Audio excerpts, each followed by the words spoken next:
The Federal Bureau of Investigation has spied on me again and again since 1964. They've never arrested me, and the only time they ever spoke to me was when they came to ask me why I thought my best friend, the son of former U.S. Senator Gurney, Florida, killed himself.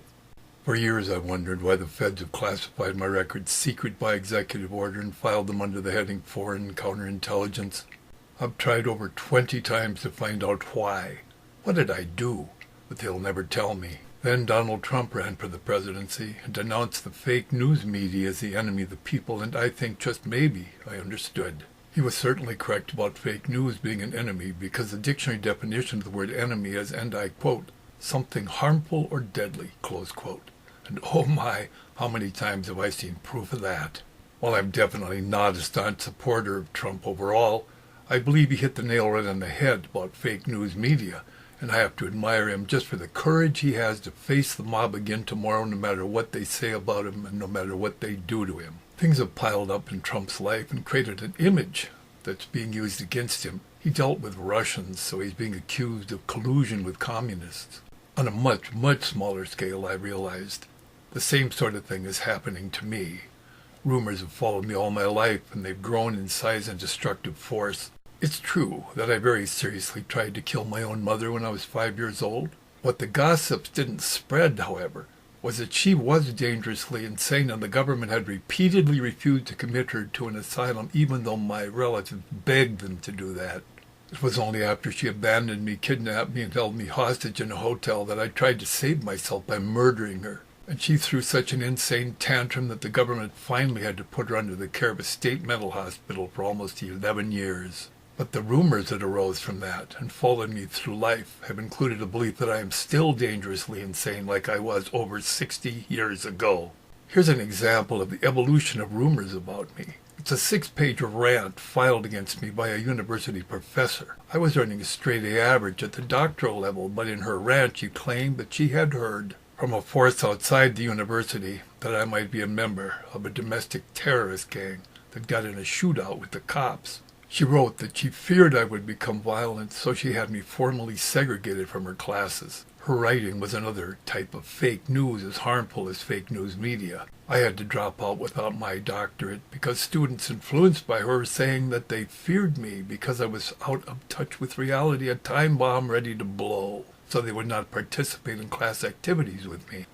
I think I found out where the fake news came from that reached the professor from an outside source. This police report verifies that Homeland Security called the cops in a town where I was living.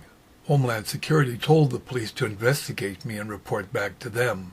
People in that small city heard about it, and some of them tried to run me out of town. They imposed this ridiculous 13-page nuisance ordinance on me so that I had to cram my car into my single garage with my boat and put a tarp over my bird bath to avoid being fined.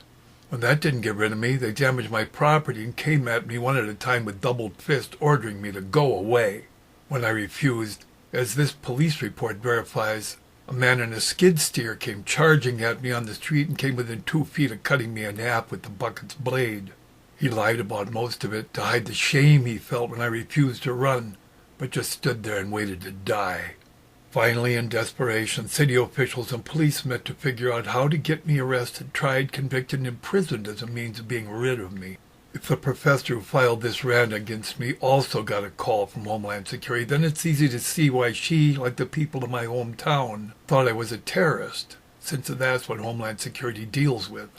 And where did the FBI and Homeland Security get the false news on which they based their actions against me? Well, like Trump, I had dealt with Russians. I was over in Europe traveling with a contraband U-Rail pass to help some former communists who were trying to bust up an international white slavery ring. All I was doing was looking for a 12-year-old prostitute, a little Uke girl who had been kidnapped by the Russian mob and sold into sexual slavery when she was only 10. But, no doubt, my name got into police records over there because I was detained overnight in a police station and held for a time under armed guard in Czechoslovakia. And then there was the response I got in one of the 5 universities I attended when I based a theory on this permutation of Einstein's idea that E equals mc squared. I merely said that the permutations seem to suggest that if you remove from matter energy equal to the mass of the matter, you may be destroying both. Serious-minded physics professors were incensed because my theories seemed to contradict some of the most cherished beliefs, including the laws of the conservation of matter and energy. To them, that was as frightening as saying God is dead is terrifying to religious people because it suggested that, by manipulating radioactive material as they do, we might be depleting the volume of our biosphere so that it could implode, that is, utterly disappear, particles and energy so that nothing would remain. I can hardly imagine what fake news rumors must have resulted from that.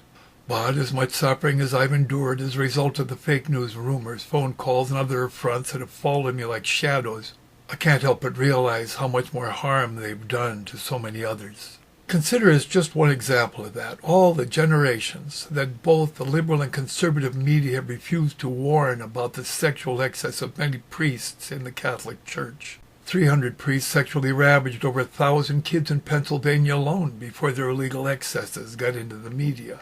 Those media, by printing and broadcasting positive news about Catholicism, such as Catholic Charities, while refusing to warn people about pedophile priests, are committing fake news by omission. By so doing, those fake news media encourage people to participate in activities of the Catholic Church, which often give priests access to lots of children. And don't kid yourself, there really are no innocent priests, because they are either molesting innocent kids, or they have long kept their mouths shut about that godless atrocity, so it went on and on and on. Here are 2 police reports filed against a priest known as Father Al, who may have molested over 200 young boys in another part of the country. These reports reveal that he had about 15 stray boys at his residence at one time, so he could get them drunk or stoned enough to endure his sexual excesses. Father Al attacked me when I was 23, but I broke loose and went to the sheriff's office where a deputy told me they couldn't do anything about that because it was a church matter. So I went to this Catholic church where a priest essentially told me to keep my mouth shut about what had happened or burn in hell. I hurried to the local newspaper, but they wouldn't touch that story with a 10-foot pole. I went to another media outlet only to be told that any newspaper, radio, or TV station that exposed that worldwide scandal would be bankrupted. When all their Catholic advertisers, readers, and watchers abandoned that media outlet that had exposed the demonic secret of the Catholic Church.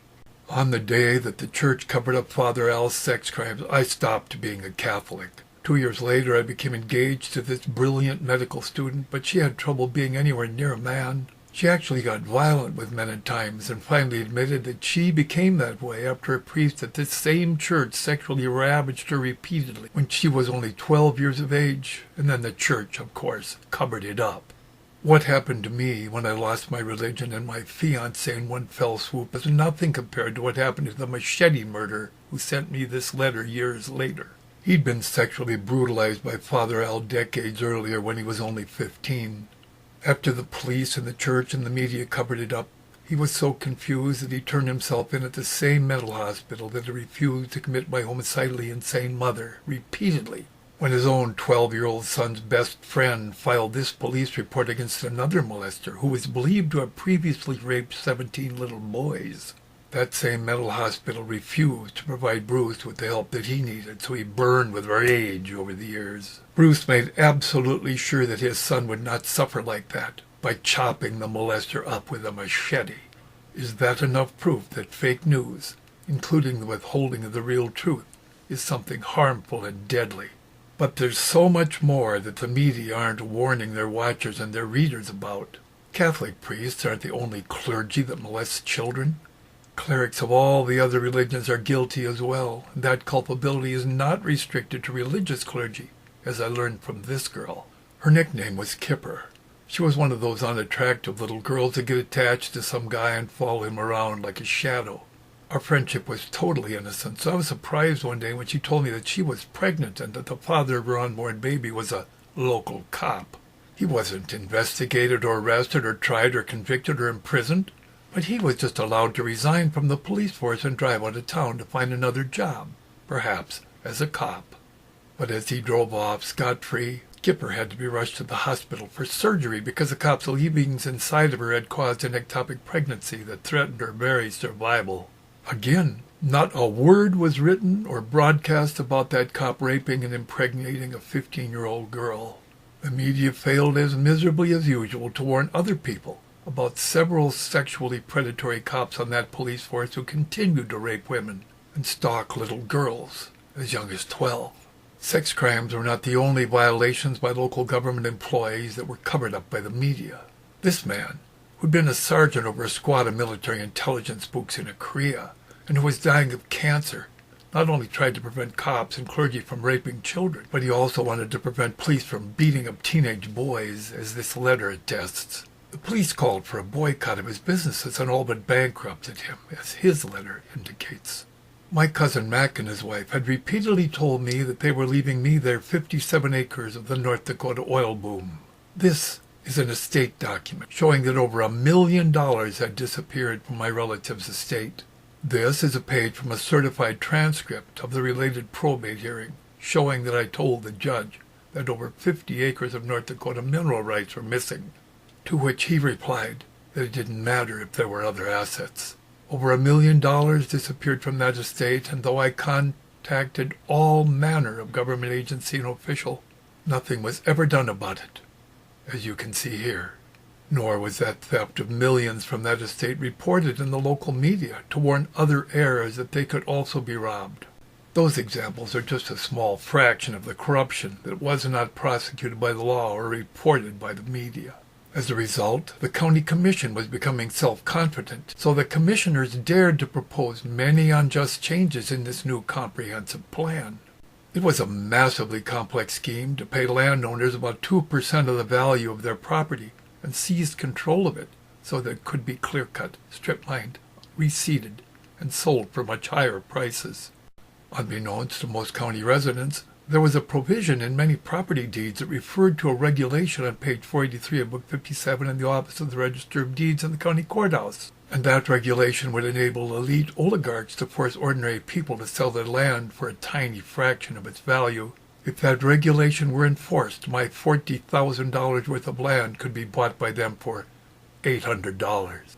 Ordinary people who'd been driven off of their land would have to live in what the plan called cluster developments, but which had all the makings of tenement projects, so that the privileged need neither see nor smell them. Only people who could afford to buy a minimum of 40 acres at about $10,000 an acre would be allowed to enjoy private property, so the county would become a luxury vacation area with servants and ditch diggers living in cluster developments away from the elite neighborhoods. It was the last straw, so a bunch of us picketed and did everything else we could think of to drive the lying, cheating, thieving county commissioners out of their posts. When we succeeded, the local newspaper editor lost it and in a fit of anger exposed what the media have been doing to us for generations. The editor wrote this letter and sent a copy of it to all the people in a leadership training program that was sponsored by a big corporation. If you look near the top of the page, you'll see the letters ITE surrounded by a circle. The blackened out lettering in front of ITE is the name of that corporation. People who received copies of that letter were the corporation's ites. The editor thought that those corporate ites would bombard him with letters to the editor that complained about what the new county commissioners were doing. He wanted to fill his editorial pages with those letters so that ordinary people who read the paper would be influenced to do whatever the corporation wanted them to do. But the ites didn't write, so they were denounced for that failure to serve the corporation that sponsored the leadership training program. This letter was written by one of the new county commissioners who'd been a newspaper editor and a state legislator. He criticized the writer of this letter for trying to use solicited letters to deceive the newspaper's readership.